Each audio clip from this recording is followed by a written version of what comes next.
мен Алладан басқа Құдайдың жоқтығына және де сенің Алла Тағаланың құлы әрі пайғамбары екендігіне куәлік етем.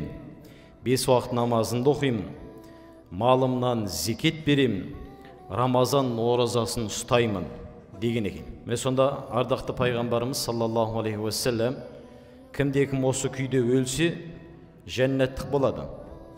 Пайғамбарларменен, шыншылдарменен және шәһидтерменен бірге болады. Егер ата-анасына бойсынған болса деп бір шартты қосқан екен.